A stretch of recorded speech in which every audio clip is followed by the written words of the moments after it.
Hi, BookTube. It's Mickey. I am currently at my childhood home in Detroit for the holidays, and I have been trying to film a video this entire week, and it's just not happened because there's just so much going on, and I just haven't been able to find the time. But I have missed you guys, and I really wanted to do at least one video before the end of this year. So this is just going to be a kind of quick update and a couple of mini reviews of like a few of the books that I've read. I've really done a lot of reading over the past couple of months, so there's not a lot to really update you guys on in that regard. What happened this month is in October, I found myself the stage manager for a musical.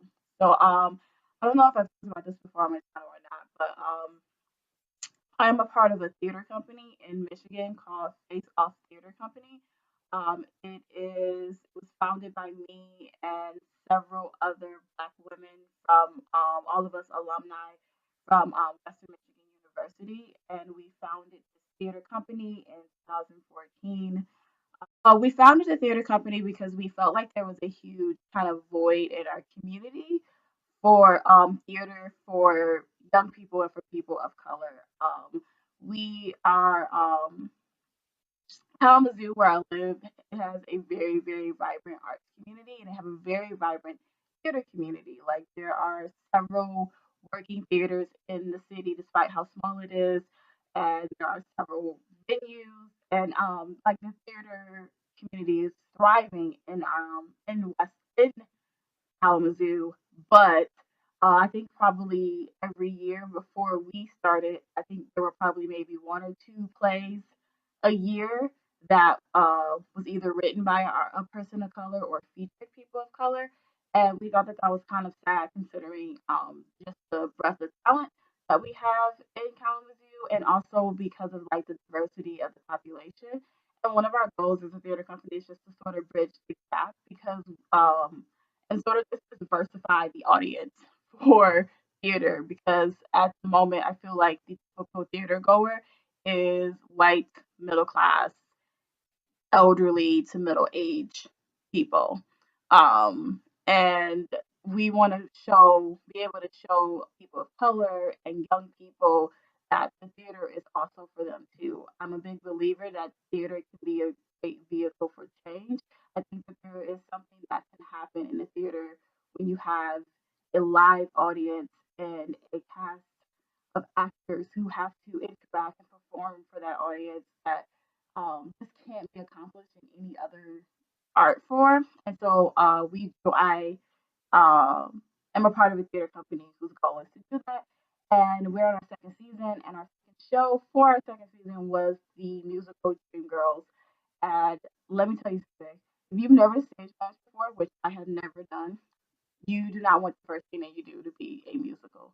It was insane. It took up so much of my time. I never had any free time whatsoever. I was either teaching or grading or doing stuff for Dream Girls. That was pretty much my entire life from October until pretty much the end of November. And then after that, I was in like the worst reading slump ever. And so I have just done very little reading and very little of anything else, anything even associated with reading because I'm just like been so burnt out on it. Um, but I have completed a couple of books since the last time I talked to you guys, so I wanted to talk really quickly about some of those books and just kind of check in and see what you guys have been up to. So the last book, well, first book that I finished what, four books I think since the last time I talked to you guys. The first one I finished in October, and it was the book The Winter People by Jennifer McMahon. Really mediocre read. Definitely, I don't highly recommend it. I give it a 2 out of 5 stars on Goodreads. I um I just didn't like it. It just was kind of anticlimactic to me, and I just wasn't as interested in it. It has a full storyline. One storyline set in the present, one storyline set past. In the present, we're following Ruthie, I believe is the main character's name, and she is a young girl uh, in her like probably early 20s who lives with her mom and her younger sister. in this like small town, and her mom goes missing. And when they are searching for her mom, they find this diary of this woman named Sarah, who is living, who basically lived in her house in like the early 1900s or something like that. And Sarah has lost her child, and this is sort of like a diary of her kind of recounting the loss and recounting the possibility that she discovers, because she discovers that there might be a possibility that she might be able to bring her child back to life. And that's pretty much the premise of The Winter People. And it's just like a really bad version of Pet Cemetery. To me, I just did not like it. I really wasn't invested in anything that was happening in the present. I did think the past storyline was kind of interesting, but like I said, it's two different storylines, and they don't really focus that much on on the past storyline. And then the way that it sort of there's a ending of it, I just thought was anticlimactic, and it wraps up things way too neatly for me.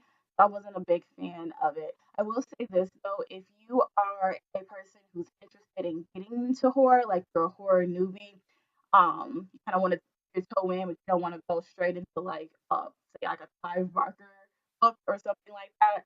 Um, Winter People might be a good place to start. I feel like it's suspenseful enough to kind of get your adrenaline going, but not so bad that like you'll stay up all night. So I think that it could be good for like horror noobs. But if you're like a hardcore horror fan like me, I think you'll be disappointed by the Winter People. And I would suggest you just read Pet Cemetery by Stephen King instead. It's a similar storyline, and I think it's done a lot better.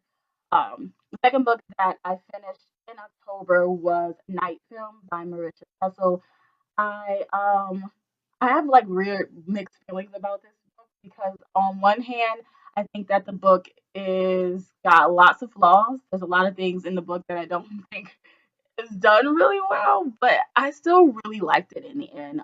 Basically, the way the story goes is there is a film director named Cordova who he's like a thriller horror film maker. He makes these films that are just so supposedly mind-boggling and so revealing of like human nature that there are literally like a there's literally been like a religion created around him. These he has these followers called Cordovites. He himself is a very reclusive, secretive man, so much so that hardly anybody even knows what he actually looks like. He's only granted like one public interview his entire career, and his daughter commits suicide. And this reporter named Scott decides to investigate her suicide because a few years before this happened, he got this anonymous tip that suggested that Cordova was doing something um, potentially harmful to children. He got this like anonymous tip, and he unfortunately went public with it before he could find any actual evidence to back it up. And he ended up getting sued, and his career was completely ruined because of it. So he kind of wants to investigate the suicide of Ashley Cordova to see if maybe he can verify the suspicions that he has about Cordova, and therefore get his name back and rescue his career. Um, I mean, like I said, it's not the best writing. In fact, when I first started reading it, I almost put it down because I was so put off by the voice of it. It felt like Tussle was trying really hard to sound like a hard-boiled detective without actually really, but like it sounded exactly like that. Like she was trying to do it, but she didn't actually quite get there. It felt almost like a parody of it, and I almost put the book down because of that. And I'm not sure whether or not the book. I have to admit, I was reading this in October, which is around the time when I was like basically a lot of the reading that I was doing in October and November, I was just like kind of not really closely reading a whole lot because I didn't have time to really do that. But I feel like in that book he was sort of I don't know if the writing got better, if she dropped the whole hard boiled detective act, or if I just got so used to it that it stopped bothering me so much. But I eventually really got into the story, and I was just really taken in by the world and by the journey that we get to go on in the book. And so I can't like highly recommend it because it's not super well written. It's not everything isn't great. Some of the characters are a little tropey. Some of the things are a little bit like, I don't know, on the nose, kind of cheesy and stuff. But I don't know. I just really liked it. I did really enjoy it. I finished it, and when I did finish it, I was kind of disappointed. I was kind of like, oh, like I really felt like kind of missed it when it was done. So yeah, check it out maybe if you want. I gave it 4 stars in the end because at the end of the day, I kind of felt like the experience reading it was so entertaining and so engrossing for me that I had to give it a high rating. But it's definitely got some issues though. So if you're like if you're expecting to read something that's like incredibly well written, don't read this book. But if you're looking for kind of like interesting ride, and also it has the book does this thing where it kind of explores the idea about how we as human beings kind of shape our own reality. Like we get to make the decisions about what we want to believe is real. And the book kind of explores that, and I think that that's really interesting. So I don't know. I would say if anything that I've said about it sounds interesting to you, then go ahead and check it out. But that was the second book that I finished in October, and then in November, I only read one book for the whole, whole month, and that was The New Jim Crow by Michelle Alexander. I may or may not make a separate video to talk about it. I mean, I feel like the reality is, I feel like if you really want to know what this book has talked about, you should watch the documentary The 13th on Netflix because it's basically like the movie version of this book. But in the book, she pretty much lays out a case for how she believes that our current system of mass incarceration and its association with war on drugs is basically another form of racial caste system similar to the Jim Crow um, segregation. And that's pretty much what she talks about. She basically feels that it's a racially biased system that disenfranchises a large population of brown and black people and kind of relegates to the second class citizen status. And she does a really great job of really carefully laying out that argument, showing how everything from the way that the war on drugs was implemented politically, how it was used in different political campaigns, how it was presented to police officers and police stations, the various different policies that were put into place, how the certain Supreme Court decisions that were made regarding the war on drugs kind of kept us from being able to even um, challenge it, challenge the system based on racial discrimination. Like she kind of just really carefully lays that argument out. It's a really great book to read if you're just curious to know more about mass incarceration. I would have a hard time having anyone, whether or not you would go so far as to agree that it's a new Jim Crow. There's no way I feel like you can read the book and not see that there's definitely something wrong with our current justice system. Whether you completely buy her argument or not, there's definitely enough proof there in the book to show that the United States definitely has some things that they definitely need to work on when it comes to um, the enforcement of drugs and so forth, and our legislation and things dealing with drugs. So I read that in November. I don't think I actually even rated it yet on Goodreads. I mean, it's kind of hard to rate a nonfiction novel. I mean, a nonfiction piece like this. But it's probably like at least a 4 stars. It's definitely something that I would highly recommend.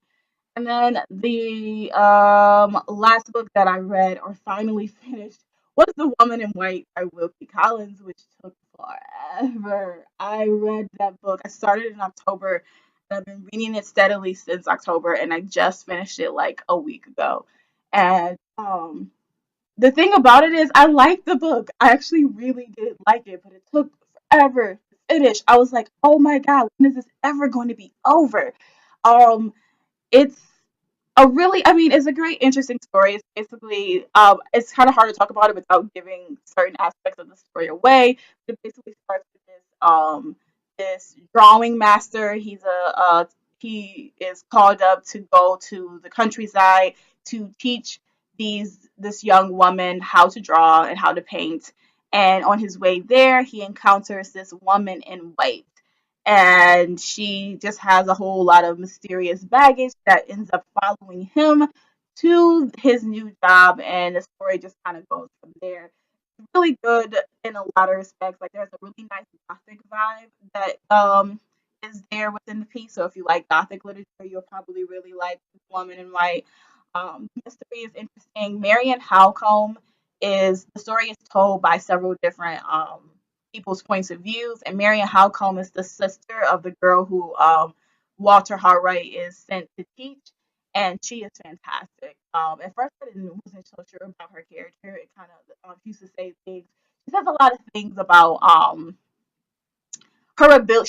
She's often putting down her own abilities and who she has as a person, because she's a woman, and she kind of sort of says things like, "Oh, I do," she'll say he'll get really emotional and say, "Oh, I'm giving in to my feminine weakness," or things like that. And at first, that annoyed me. Then I remember, of course, that's the time period, so of course that makes sense that she would say those type of things. And the thing, of course, that I think I ended up liking about her the most was the fact that in the end, she kind of defies a lot of those stereotypes about women anyway. She's the strongest, most level-headed character in the piece. She's so valuable to like the solving of the mystery and everything. So I really liked her character. Kind of didn't like Walter Hartwright's character that much.